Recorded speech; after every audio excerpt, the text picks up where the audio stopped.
Support for this podcast comes from Delmarva Power. Now you can make saving money part of your business with Delmarva Power's Energy Savings for Business program. Designed to fit every type of business, the program offers financial incentives that can cover up to 50% of the cost to upgrade to energy-efficient lighting, HVAC, and more. By using more efficient equipment, your business will save money every month on your electric bill for years to come. Learn more at delmarva.com/power savings. It's another Q&A edition of Optimal Health Daily, episode 2132, and I'm Dr. Neal Malik. Hey there, happy Friday, and welcome to another Q&A edition of Optimal Health Daily, where I answer your health questions related to fitness, diet and nutrition, and more. You send in the questions, and I answer them for you. And now, we're giving away an Optimal Living Daily workbook to you free of charge if you send in a relevant question. So be sure to send one in before we run out. We can only do this if your address is in the US for now, but we're happy to send a digital version if you're outside of the US.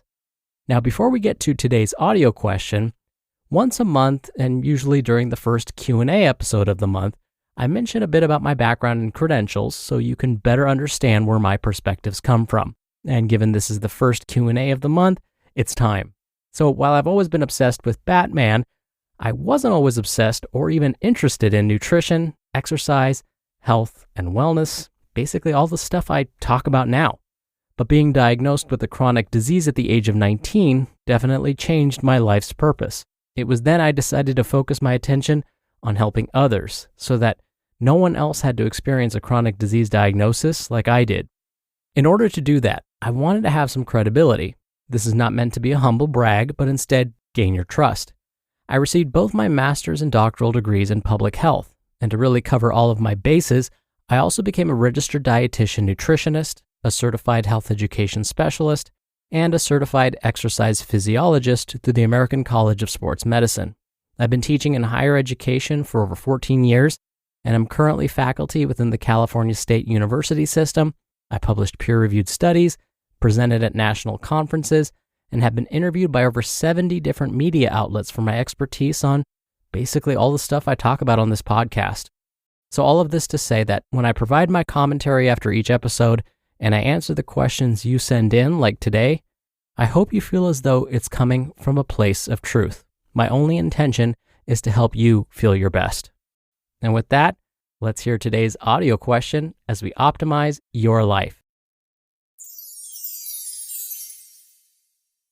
Hi, Dr. Neal. I wanted to ask you about fiber intake. There's a lot of advice about how much to take on a daily basis, but what I am curious about is the breakdown between soluble and insoluble fiber, and if you can discuss the differences between the two in our daily intake. Thanks a lot for a great podcast and looking forward to hearing more. Thank you for taking the time to send in your audio question, Brian. On this podcast, I talk a lot about the health of the gut microbiome and the fact that dietary fiber is one of the best things we can consume to help keep the number of good bacteria and diversity of these good bacteria thriving, which is really what the gut microbiome is all about. But we should also remember that there are other amazing health benefits to consuming dietary fiber. For example, consuming the recommended amount of fiber can help decrease our blood cholesterol levels. In turn, this can help reduce our risk for having a heart attack or stroke. Meeting the daily dietary fiber recommendations may also reduce our risk for certain cancers, like colon cancer. Oh, and it seems to be helpful for weight maintenance. So if we're hoping to lose weight or maintain our weight, getting enough dietary fiber each day can help us feel less hungry throughout the day, which means we'll consume less calories. So we get the message that dietary fiber is good for us. How much fiber should we consume each day? And to answer your question, Brian, how much soluble versus insoluble fiber should we consume? Or does it matter at all? When it comes to how much fiber in general we adults should get each day, the U.S. Food and Drug Administration recommends we aim for 28 grams of fiber total each day. These 28 grams include both soluble and insoluble fiber and is based on the fact that most adults consume around 2,000 calories each day. But we can get more specific than that. The Dietary Guidelines for Americans recommends that for those identified as female at birth and are under the age of 50, the goal is to get 25 to 28 grams of dietary fiber per day. And again, this number includes both soluble and insoluble fiber sources. For those that were identified as male at birth and are under the age of 50, the recommendation is 31 to 34 grams of dietary fiber per day. At this point, we may be wondering, why are the recommendations different based on gender? It's because it's assumed that males will consume more calories per day on average, and more calories consumed means that more of those calories should come from dietary fiber. Okay, so what about those 51 years of age and older? Those identified as female at birth should aim for about 22 grams of dietary fiber each day, and those identified as male at birth, 28 grams per day. And in case you're wondering, the recommendation for children and adolescents is to get between 14 and 31 grams of dietary fiber per day. This range is also dependent on age and gender though. And like with adults, we can make this information more specific, and I would refer you to the U.S. Food and Drug Administration website to find more information for children and adolescents. All right, now that we know how much fiber we should be getting, does the type of fiber matter? Brian, you asked about the differences between soluble and insoluble fiber. Here's the basic difference between the two. One dissolves in water and the other doesn't. So the term soluble fiber refers to the fact that this form of fiber is soluble in water, meaning it dissolves in water. Insoluble fiber means it does not dissolve in water. Yeah, but who really cares if fiber can dissolve in water? Well, it turns out that if a fiber can dissolve in water, it tends to slow down digestion. So this can help with that feeling of satiety I was talking about earlier. So soluble fiber may help with weight management. Plus, it turns out that because of its ability to dissolve in water, soluble fiber tends to attract cholesterol. So soluble fiber specifically can help lower blood cholesterol levels too. Insoluble fiber ain't no slouch either. Insoluble fiber, although it doesn't dissolve in water, is believed to be the one that reduces our risk for colon cancer. That's because insoluble fiber adds bulk to our stool and helps prevent constipation, and it keeps things moving throughout the GI tract. So the important thing to remember is that both soluble and insoluble fiber have important functions, and both are needed for optimal health. Is there a recommendation about how much of each we should consume? The general recommendation is that we get about half of our daily fiber intake from each. So, if your goal is to get 28 grams of dietary fiber each day, ideally, 14 of those grams should come from soluble fiber sources, and 14 grams should come from insoluble fiber sources. When it comes to food sources of each, you'll find that there is some overlap. This is because many foods contain some amount of both soluble and insoluble fiber. It's just that certain foods may be higher in one versus the other. But in general, foods that are higher in soluble fiber tend to be oats, beans, peas, barley, apples, bananas, nuts, and seeds. Foods higher in insoluble fiber are those dark green leafy vegetables, root vegetables like carrots and beets, and whole grains. The last thing I'll say is my usual words of caution. If someone wants to increase the amount of fiber they're getting in their diet, do it slowly. It's been estimated that 92% of Americans are not meeting the daily recommendations I shared earlier.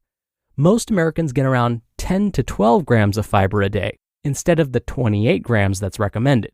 So again, if someone's thinking about increasing their fiber intake, it's best to add it in slowly. Here's an example.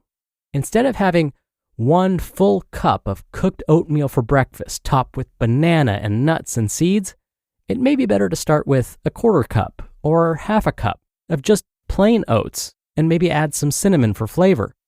Adding fruit, nuts, and seeds on top of the oatmeal will add extra fiber, which may lead to feelings of discomfort, especially if someone's not used to eating that much fiber in one sitting. Next, I would suggest that if someone does increase their fiber intake, think about increasing your water intake too. This may also help ease any gastrointestinal discomfort. Overall though, thinking about how much dietary fiber we get each day is definitely a wonderful health goal to have. And I really wouldn't stress too much about how much soluble versus insoluble fiber you're getting. Rather, try and focus on hitting that 28 grams average target. For more than a decade, Comcast has been committed to bridging the digital divide and connecting millions of Americans to affordable, high-speed internet. But the barriers to get connected go well beyond affordability. That's why Comcast has expanded its efforts through Project Up. Backed by a $1 billion commitment, Comcast is partnering with local community experts to build a network of digital navigators, individuals who help build awareness around initiatives like the government's Affordable Connectivity Program and teach digital skills to get more people online. Learn more at comcast.com/projectup. You've been stewing about a health problem you have. You almost resort to texting your group chat to get your friends' opinions, though you know you're extremely unlikely to get any quality medical advice from them. But luckily, you can find it from a doctor on ZocDoc.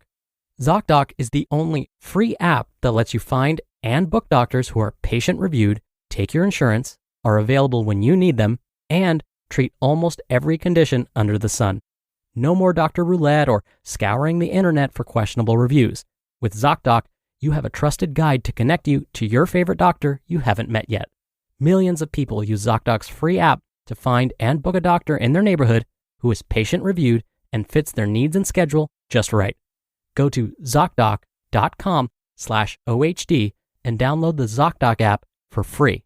Then, find and book a top-rated doctor today. Many are available within 24 hours. That's ZocDoc.com/OHD. ZocDoc.com/OHD. Thank you again for the question, Brian. Now, if you want to get your hands on our Optimal Living Daily Workbook and have your question answered right here on the show, send one in.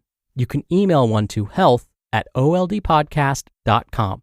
If you want to send in one via audio, come by oldpodcast.com/ask to record from your computer. Or you can do it the old-fashioned way and call in. The number is country code 161 I love OHD. That's 1-614-568-3643. All right, that's another Q&A edition of Optimal Health Daily. Thank you so much for listening every day and all the way through. I hope you have a great start to your weekend, and I'll see you back here tomorrow where your optimal life awaits.